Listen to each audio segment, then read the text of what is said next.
welcome back to the channel. Ma'am class 10th நான் physics பார்த்துக்கிட்டிங்கன்னா அவ்வளோ சூப்பராக படிப்பேன். ஆனால் கிளாஸ் 11th வந்ததுலேருந்து என்னமோ தெரில, என் நேரம் சரியில்லையா என்னன்னு தெரில, எனக்கு ஃபிசிக்ஸ் ஒரு வார்த்தை கூட புரிய மாட்டேங்குது மேம். எதெல்லாம் ஈஸியாக இருக்கும் ஃபிசிக்ஸ் பார்த்து தான் ஓகே சயின்ஸ் எல்லாம் ரொம்ப ஈஸின்னு நினச்சி நான் ஃபஸ்ட் குரூப்லாம் எடுக்கிறேன், ஃபஸ்ட் குரூப் செகண்ட் குரூப். ஆனால் ஒன்ஸ் நான் உள்ளே என்ட்ரு ஆகிட்டேன் அப்படின்னா நான் நினச்ச மாதிரி ஃபிசிக்ஸ் கிடையாது, இருக்கிறதுலே கஷ்டமான சப்ஜெக்ட் ஃபிசிக்ஸ் தான் நான் ஃபீல் பண்ணுறேன் மேம் அப்படின்னு நினச்சிங்கன்னா உங்களுக்கான செஷன் தான் பசங்களா. இது இன்றைக்கி நான் சில இம்பார்ட்டண்ட்டான அனாலிசிஸ் பற்றி உங்கள்கிட்ட ஷேர் பண்ண போகிறேன். இந்த கான்செப்டை நீங்கள் யூஸ் பண்ணீங்க அப்படின்னா டெஃபினட்டாக கிளாஸ் 11th இன்னுமே நீங்கள் இன்ட்ரெஸ்டிங்காக உங்களால் படிக்க முடியும். So let's get into the session. ஏன் மேம் 11th அப்புறம் 11th 12th வந்துட்டா ஃபிசிக்ஸ் நம்மளுக்கு ரொம்ப கஷ்டமாக இருக்குது அப்படின்னு சொல்லி நினச்சிங்க அப்படின்னா, ஃபர்ஸ்ட் ஆஃப் ஆல் நீங்கள் என்ன பண்ணியிருப்பீங்க கிளாஸ் 10th அப்படின்னா, நீங்கள் அப்சர்வ் பண்ணி அதை நீங்கள் என்ன பண்ணியிருப்பீங்க அப்படின்னா ஒருத்தங்களுக்கு சொல்லுவீங்க. அதுதான் கிளாஸ் 10th சினாரியோ. ஓகேவா? கிளாஸ் 12th கிளாஸ் 10th நம்ம என்ன பண்ணியிருப்போம், ஒரு லென்ஸ் இருந்திருக்கும், இல்லாட்டி ஒரு மிரர் இருந்திருக்கும். அதை நான் இப்படி பார்த்தேன், இது இப்படி இருந்தது, இது இப்படி இருக்குது அப்படிங்கிற மாதிரி நம்ம என்ன பண்ண போகிறோம், இப்படி இருந்தது இப்படி இருக்குது, திஸ் இஸ் வாட் அப்படிங்கிற மாதிரியே படித்து நம்ம என்ன பண்ணியிருப்போம் அப்படின்னா கிளாஸ் 10th வரைக்கும் நம்ம படிச்சிருப்போம். ஆனால் கிளாஸ் 11th அப்படிங்கிறது பார்த்தீங்கன்னா it is not observation based. Okay, ஏன் அந்த அப்சர்வேஷன் நடக்குது, ஏன் அப்படிங்கிற கேள்வி கேட்க ஆரம்பிப்போம். இப்படி இருந்தால் இப்படி நடக்கும் அப்படின்னு படிக்கிறது எல்லாமே கிளாஸ் 10th முடிஞ்சிருச்சு. கிளாஸ் 11th எதனால இது இப்படி இருக்கு, வை, ஹவ், வென், வேர் அப்படிங்கிற மாதிரி நம்ம குவெஸ்டன்ஸ் யூஸ் பண்றதுனால தான் பிசிக்ஸ் ரொம்பவே லாஜிக்கல் ஓரியன்டை தாண்டி, அதாவது அப்சர்வேஷன் ஓரியன்டை தாண்டி ரொம்ப லாஜிக்கலா, அதுக்கப்புறம் ரொம்ப ஃபார்முலா ட்ரிவன், ரொம்பவே நம்மளுக்கு டெரிவேஷன் ட்ரிவனா இருக்கிறதாகட்டும், அதுக்கப்புறம் ரொம்பவே கான்செப்ட் ட்ரிவனா மாறுது. ஓகே, ஆனால் அந்த கான்செப்ட் எல்லா சினாரியோலையும் அப்ரோச் ஆகுதா, கரெக்டாக இருக்கா அப்படின்னு நம்ம கரெக்டாக இருக்கான்னு தெரிஞ்சுக்கிறதுக்காகவே மேத்தமெட்டிக்கல் டூல்ஸ் உள்ள யூஸ் பண்ணுறதுக்கான கண்டிஷனுக்கு வரும். ரைட்? ஸோ உங்களோட கம்ப்ளீட்டான ஃபிசிக்ஸ் எங்கேருந்து ஸ்டார்ட் ஆகும் அப்படின்னு பார்த்தீங்கன்னா நியூட்டன்ஸ் லாஸ் ஆஃப் மோஷன்லேருந்து ஸ்டார்ட் ஆகும் பசங்களா. ஏன்னா ஏன் இப்படி நடக்குது, நிறைய விஷயங்கள் நம்ம நேரில் பார்க்குறதாகட்டும், ரியல் லைஃப்பில் நடக்கிறதாகட்டும், ஏன் இப்படி நடக்குது அப்படிங்கிற கேள்விகளுக்கு ஃபஸ்ட்டு பதில் கிடைக்கக்கூடிய இடம் உங்களோட நியூட்டன்ஸ் லாஸ் ஆஃப் மோஷன். அங்கிருந்து தான் நீங்கள் ஃபிசிக்ஸோட பேர்டனை ஃபீல் பண்ண ஆரம்பிப்பீங்க.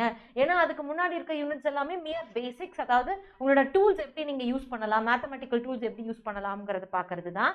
ஸோ அண்டர்ஸ்டாண்ட் கிளாஸ் 11th அப்படிங்கிறது ஒரு அப்சர்வேஷன் இருக்கு, ஒரு விஷயத்தை நம்ம பார்க்குறோம்னா அது ஏன் அப்படி இருக்கு, எதனால அப்படி இருக்கு, எங்கெங்கெல்லாம் இருக்கும், எப்பெல்லாம் இருக்காது, அப்போ இது கரெக்டா, இதில் கொஞ்சம் இது மாறிச்சுன்னா இது என்ன ஆகும் அப்படிங்கிற மாதிரி கம்ப்ளீட் அனாலிசிஸ் ஓரியன்டாக நீங்கள் படிக்க ஆரம்பிப்பீங்க. ஓகே, அதனால தான் பசங்களா கிளாஸ் 11th ஃபஸ்ட்டு நிறைய டைப்ஸ் ஆஃப் கொஷின்ஸ் வர்றதுக்கு காரணம் அதுதான். டெரிவேஷன்ஸ் நீங்கள் படிப்பீங்க, கிராப்ஸ் நீங்கள் படிப்பீங்க. ஏன்னா இதெல்லாம் ஒரு கான்செப்ட் இருக்குது அப்படின்னா நம்ம ஃபிசிக்ஸோட கான்செப்ட் எப்போ மேத்தமெட்டிக்கலி கரெக்டாக வருதோ அப்போ தான் அந்த கான்செப்டை ஃபுல் ஃப்ளெஜ்டான கான்செப்ட் அப்படின்னு சொல்லி நம்ம சொல்லுவோம். அதனால தான் நம்ம நிறைய மேத்தமெட்டிக்கல் டூல்ஸ், இன்டகிரேஷன், டிஃபரன்சியேஷன், அது எல்லாத்தையுமே சேர்த்து நம்ம படிக்க ஆரம்பிக்கிறோம். செகண்ட், கிளாஸ் 12th எடுத்துக்கிட்டிங்க அப்படின்னா கிளாஸ் 11th நீங்கள் என்னென்ன கான்செப்ட்ஸ், என்னென்ன ஃபார்முலாஸ், என்னென்ன லாஜிக்ஸ் அண்ட் என்னென்ன ஃபேக்ட்ஸ், லாஸ் எல்லாமே படிக்கிறீங்களோ அது அப்படியே எலக்ட்ரிக்கலில் நடந்தால் எப்படி இருக்கும், கரண்ட் எலக்ட்ரிசிட்டியில் நடந்தால் எப்படி இருக்கும், ஒரு சார்ஜுக்கு நடந்தால் எப்படி இருக்கும் அப்படிங்கிற மாதிரி உள்ள என்ன பண்ணுறீங்க, அதை அப்ளை பண்ணி பார்க்க போகிறீங்க. ஸோ இந்த லா செட் ஆகுது, இந்த லா செட் ஆகலை, சார்ஜஸ் இப்படி பிஹேவ் பண்ணுது, அப்படி பிஹேவ் பண்ணுதுங்கிற மாதிரி நம்ம என்ன பண்ணுவோம், we people will be analyzing that. ஓகேவா? அனாலிசிஸ் பண்ணி நம்ம ஃபைனல் அவுட்புட் எடுப்போம். அதுதான் கிளாஸ் 12. ஸோ கிளாஸ் 11th நீங்கள் எந்த அளவுக்கு ஸ்ட்ராங்கராக நீங்கள் ஹவு, வென், வேர், வை அப்படிங்கிற மாதிரி கேட்டு ஒவ்வொரு டாப்பிக்கும் படிக்கிறீங்களோ அந்த அளவுக்கு class 12 physics is going to be like a very clean slate-ஆ இருக்க போகுது. ஓகேவா? ரொம்ப ஈஸியாக இருக்கும். Work energy power first volume of class 11th நீங்கள் என்னென்ன படிக்கிறீங்களோ அதுதான் கிளாஸ் 12th ரிஃப்ளெக்ட் ஆகும். ஓகே, மெக்கானிக்ஸில் என்னென்னலாம் படிக்கிறீங்களோ அதுதான் எலக்ட்ரிக்கல் ஃபிசிக்ஸில் உங்களுக்கு அப்ளை ஆக போகுது. ஸோ அண்டர்ஸ்டாண்ட் கிளாஸ் 11th அப்படிங்கிறத நீங்கள் கேள்விகள் கேட்க வேண்டிய ஒரு சிலபஸ். புரியுதா? அப்போ மேம் எதுக்கு நடுவில் இந்த மேத்தமேட்டிக்ஸ், ஆல்ரெடி நான் சொன்ன மாதிரி நீங்கள் கேள்விகள் கேட்குறப்ப அதை எப்படியாச்சும் ப்ரூஃப் பண்ணணும் இல்லையா? அப்போ ஃபிசிக்ஸை ப்ரூஃப் பண்ணுறதுக்கு ஒரே விஷயங்கள் நம்ம நேரில் போய் எல்லாத்தையும் பார்த்துட முடியாது.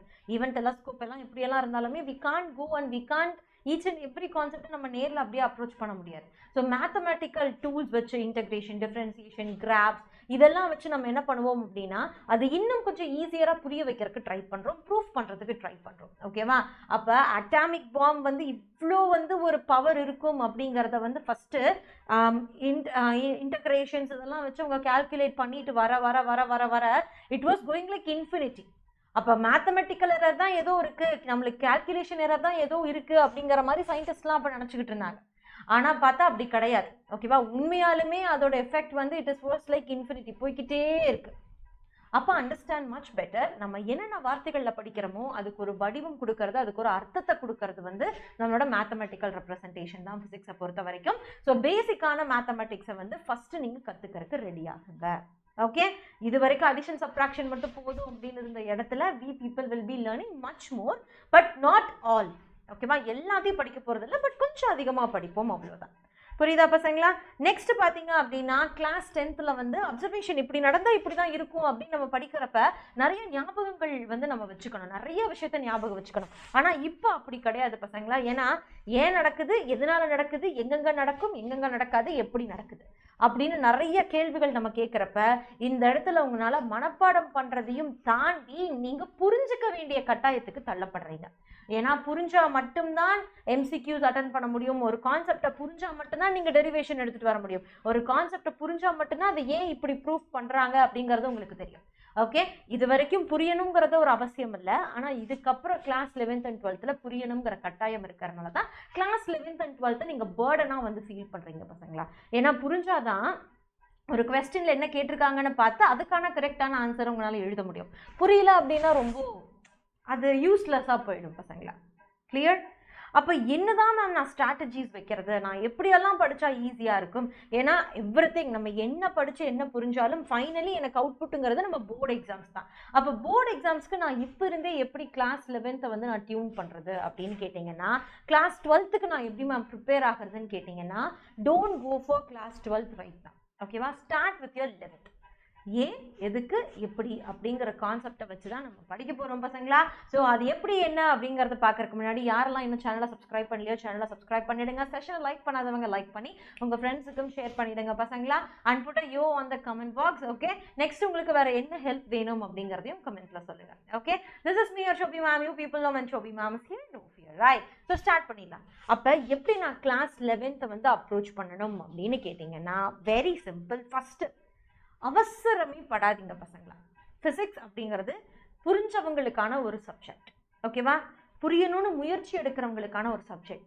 நான் சும்மா அப்படியே மேலோட்டமாக போவேன் அப்படிங்கிறவங்களுக்கான சப்ஜெக்ட் இல்லை. அப்போ ஒரு விஷயத்தை நீங்கள் அனலைஸ் பண்ணணும், நீங்கள் தெரிஞ்சுக்கணும் அப்படின்னா you have to be like chill. Okay, எல்லாமே ஒரே நாளில் ஒரே நிமிஷத்தில் எல்லாத்துக்குமே புரிஞ்சிடாது. So what you do, don't rush. Basic mathematics vectors கொடுத்துருக்காங்களா, வெக்டார்ஸை படிங்க. ஓகேவா? வெக்டார்ஸை படிங்க. ஃபார் எக்ஸாம்பிள் சிலருக்கு வந்து ஃபிசிக்ஸில் ஃபஸ்ட்டு வெக்டார்ஸ் வந்துடும், ஆனால் மேத்தமெட்டிக்ஸுக்கு லேட்டாக தான் வெக்டார்ஸ் வரும். ஓகேவா? சம்டைம்ஸ் ஸ்கூல்ஸை ஷஃபில் பண்ணி நடத்துவாங்க. ஓகேவா?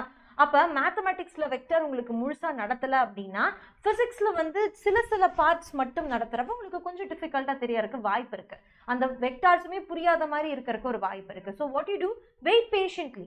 ஓகேவா? ஒன்ஸ் உங்களோட மேத்தமெட்டிக்கில் வெக்டார்ஸ் ஃபுல்லாக முடிச்சதுக்கப்புறம் you people will be getting an idea what is vectors. அப்போ இவ்வளோ பெரிய கடல்லேருந்து ஒரு 4 டாபிக் தான் எடுத்து ஃபிசிக்ஸில் வந்து ப்ரூவ் பண்ணுறதுக்கு வச்சுருக்காங்க அப்படிங்கிறதையும் உங்களுக்கு அனலைஸ் பண்ணுறதுக்கு ஈஸியாக இருக்கும். So don't rush. First chapter first நாள்லேயே புரியணும் அப்படிங்கிற அவசியம் இல்லை. அதுக்கான மேத்தமெட்டிக்கல் போர்ஷன்ஸ் கம்ப்ளீட் ஆகிறப்போ ஆட்டோமேட்டிக்காக இங்கே நீங்கள் ஸ்டிக் ஆன் ஆக முடியும். ஓகே, ஸோ சில பேருக்கு என்ன ஆகும்னா it will take a long time. ஓகேவா? It will take a long time. So work energy power வந்து கிராவிடேஷனில் அப்ளை பண்ணுற வரைக்கும் புரியாமல் இருக்கும். அதுவே நியூட்டன்ஸ் லாஸ் ஆஃப் மோஷன் ஒவ்வொரு சம்ஸில் அப்ளை பண்ணுறது வரைக்கும் புரியாமல் இருக்கும். ஓகேவா? அதனால பி சில். ஓகே, பி சில். எல்லாமே அந்த நிமிஷமே புரியணுங்கிற அவசியம் இல்லை, பட் கீப் ஆன் ட்ரைங். அதுதான் நம்ம ஃபஸ்ட்டு படிக்கணும். நெக்ஸ்ட்டு பார்த்தீங்க அப்படின்னா, ட்ரை டு பேர் மேத்தமெட்டிக்ஸ் வித் ஃபிசிக்ஸ். ஒரு கான்செப்டை நீங்கள் பொறுமையாக இருந்து கற்றுக்குறீங்க, அப்போ அது எங்கே கொண்டு போய் நம்ம அப்ளை பண்ணுறோம் அப்படிங்கிறத நீங்கள் ஃபஸ்ட்டு தெரிஞ்சுக்கணும். அதை தெரிஞ்சுக்கிட்டா மட்டும் போதுமா மேம் அப்படின்னா பத்தாது. அதை டெய்லியும் தினசரி லைஃப்பில் you people have to apply. அதை நீங்கள் அப்ளை பண்ண இப்போ இந்த மாதிரி சம்முக்கு இந்த மாதிரி மேத்தமெட்டிக்கல் டூல் தேவைப்படும், இந்த மாதிரி சம்முக்கு இன்டகிரேஷன் தேவையில்லடா, டிஃப்ரென்ஷியேஷன் வச்சே நம்ம போட்டுக்கலாம் அப்படிங்கிற மாதிரி ஒரு அண்டர்ஸ்டாண்டிங் கிடைக்கும். ஓகே ஸோ அண்டர்ஸ்டாண்டிங் ஒரு கான்செப்ட்லேயோ ஒரு அப்ளிகேஷன்லேயோ வரணும் அப்படின்னா you have to be like very chill and very normal. அப்படி இருந்தீங்கன்னா தான் அது நடக்கும். ஓகே நெக்ஸ்ட் பார்த்தீங்க அப்படின்னா ப்ராக்டிஸ் இன்ஆஃப் கான்செப்ட். ஓகேவா, practising concept is very important.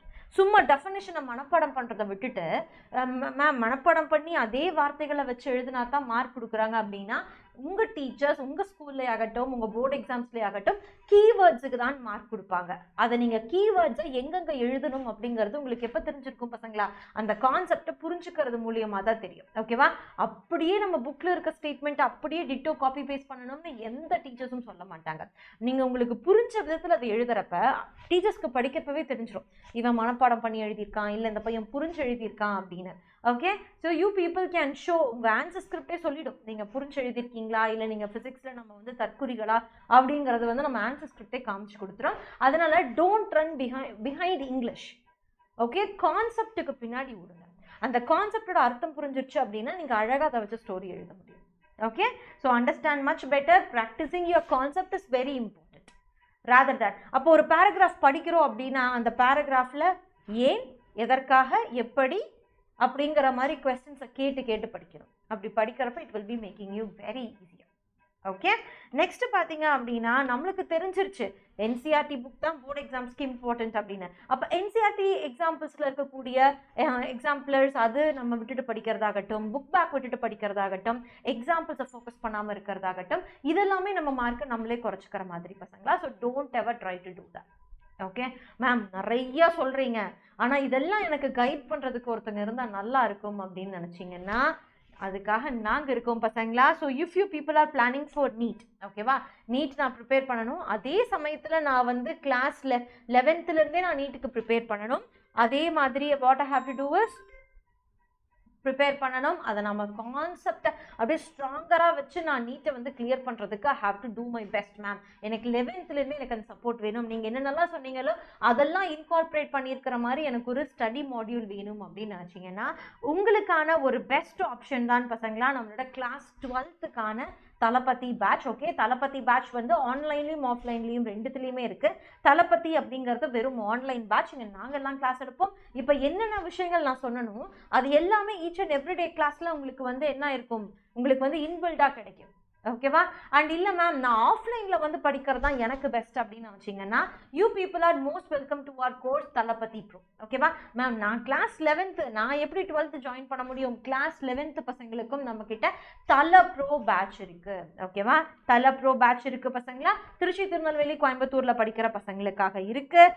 அப்போ நீங்கள் என்ன பண்ணலாம் பசங்களா, you people can make an idea. Okay, இதெல்லாம் வச்சு படித்தா தான் கரெக்டாக இருக்கும், நம்ம இந்த மாதிரி ஹெல்ப் இருந்தால் நம்மளுக்கு ஈஸியாக இருக்குங்கிற மாதிரி you people have to build up. கொஞ்சம் நீங்கள் வந்து உங்களோட ஸ்ட்ராட்டஜிஸ் அதுக்கேற்றாப்புல பில்ட் பண்ணிக்கங்க. ஓகே, அதுக்கு ஹெல்ப் பண்ணுறதுக்கு தான் நாங்கள் இங்கே இருக்கோம் பசங்களா. ஸோ நம்மளுக்கு வெறும் தளபதி, தல ப்ரோ இந்த மாதிரி பேட்சஸ் மட்டும் இல்லாமல் ஆன்லைன் அண்ட் ஆஃப்லைன் நீட் ரிப்பீட்டர்ஸ்க்கான பேட்சும் இருக்குது. ஓகேவா, ஆன்லைன் அண்ட் ஆஃப்லைன் ரிப்பீட்டர்ஸ்க்கான பேட்சஸும் இருக்குது. ஸோ உங்கள் சீனியர்ஸ் யாராச்சும் ரெஃபர் பண்ணுறாங்க அப்படின்னா you people can refer because you know what is strength of us அப்படிங்கிறது. ரைட், நம்மளோட ஆஃப்லைன் கேம்பஸ் திருச்சி, திருநெல்வேலி, கோயம்புத்தூரில் இருக்குது பசங்களா. ஸோ கிளாஸஸ் ஸ்டார்ட் ஆயிடுச்சு. You people don't want to like miss this opportunity. Okay, so தல ப்ரோ உங்களுக்காக எப்போவுமே வெயிட்டிங்காக இருக்கும். If you people want to start your competitive exam JEE or NEET very sooner. Okay, இந்த நம்பருக்கு கால் பண்ணுறது மூலிமா you people can get an idea கோர்சஸில் என்னென்ன இருக்குது என்னென்ன இல்லை அப்படிங்கிற டீட்டெயில்டு ஐடியாஸ் உங்களுக்கு கிடைக்கும். ஓகே, ஸோ மறக்காமல் சேனலை சப்ஸ்கிரைப் பண்ணிவிடுங்க பசங்களா, செஷனை லைக் பண்ணிவிடுங்க. உங்களுக்கு நெக்ஸ்ட் என்ன கான்செப்டில் கிளாரிட்டி வேணும் அப்படிங்கிறத மறக்காமல் என்கிட்ட சொல்லுங்கள். I will be bringing that for you. Okay, and follow us on all the social media handles பசங்களா. ஓகே, எஸ், நான் எனக்கு என்ன சொல்லணுமோ அதை நான் சொல்லியாச்சு. இனி நீங்கள் தான் வந்து ஆக்ஷன் அதுக்காக எடுக்கணும். Okay, all the very best. Stay tuned. மறக்காமல் சேனலை சப்ஸ்கிரைப் பண்ணி வச்சுக்கோங்க, செஷனை லைக் பண்ணிவிடுங்க. ஏன்னா உங்களுக்காக நிறைய பிளானிங்ஸ் நாங்கள் பண்ணிட்டு இருக்கோம் பசங்களா. Okay, so let's make this year a very brilliant year. Okay, all the very best. See you soon. This is me, your Shobhi ma'am. You people know me and Shobhi ma'am is here. No fear, right? Have a great day, pasangla.